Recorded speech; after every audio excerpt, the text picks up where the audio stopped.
Since I was very small, I've always drawn, and particularly wildlife. And I think growing up in central London with no garden had a huge effect on me. So I'd spend many hours in my bedroom drawing from images from books. So we would go to the parks where I'd feed the squirrels and the birds, and we'd go to the zoo and I'd be fascinated. But it was always back to drawing in my bedroom from books. And that's actually how it's evolved now. That's how I do all of my drawings now. I don't find drawing from life for me has enough detail in it. So I tend to use images found online or extensive books that I've collected over the years, because say for one piece I might look for 8 different images of a bird, of the same bird. So I'm looking for different angles, looking up, looking sideways, feeding, bickering, all the things that birds do. So I'm looking for that interaction and that movement always. So it can take quite a lot of research to get all the images ready to do the drawings from for each piece. Over time I've become more and more fascinated with tropical life. And of course I have no access to tropical wildlife here. So again it's references from books, David Attenborough's films, things like that, and he's been pivotal, really. I actually sent David Attenborough a piece of my work and I had a very nice letter back. All of my work begins with a drawing. I then make tracings. I then cut those out. They'll be ready to go onto the thrown piece when it's leather hard. All of my pieces are wheel thrown. I soak the paper in water and then I apply it to the piece.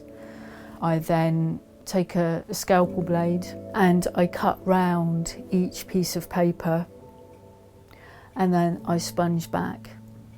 So this process creates a relief, and I like a nice sharp edge because I'm going to be applying the slips onto the relief. If you have a slightly rounded edge, the slip can blend and kind of push off onto the piece. Once that's completed and the piece has gone back to being leather hard rather than soaking wet, I remove the paper. At the same time, I usually carve the necks of the pieces. Some can be jagged, some can be just a V. So I'm looking to replicate things growing up. I always tend to have a main theme that grows up from the base of the piece right up across the neck and envelopes the neck. So it creates a bit of movement. I remove the paper, usually from the foliage first, leaving the main themes of the piece, say the butterflies or the birds, till last, because I want to keep those as damp as possible for as long as possible. I will flip the piece over into a chuck. I'll have my slips already made up, and then I will slowly apply to the base.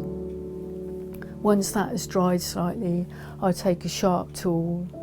I like to use dentist tools. These are fantastic, and I tend to bend them to create different kind of angles. I find a different angle can create a different line. So once the base has been completed, I start to apply the slips to the main themes, and this can take quite a long time.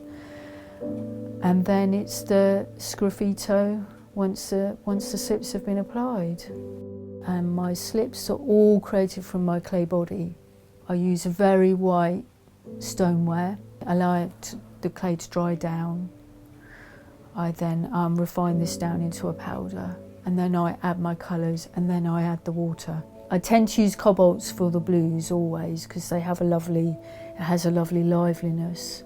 But with a lot of the other colours, it is a combination of a commercial bought stain with that natural oxide. And I do love using manganese dioxide. That's one of my favourites.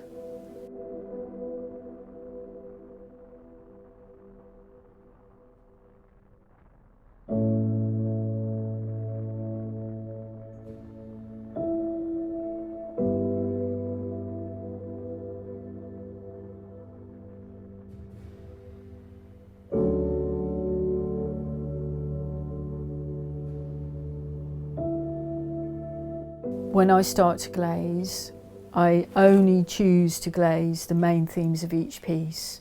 So it would be the butterfly or the birds. I don't tend to glaze any of the foliage or the flowers. So it's highlighting that main theme. So it's a lovely shiny bird in amongst very matte foliage. Ceramics is it's all I really think about, apart from my partner and my 2 cats. It's a love affair. It is definitely an obsession and a passion, and I think that once you're gripped by it, it's very hard to shake. And each idea leads on to another idea. So it's that kind of thinking forward and moving on.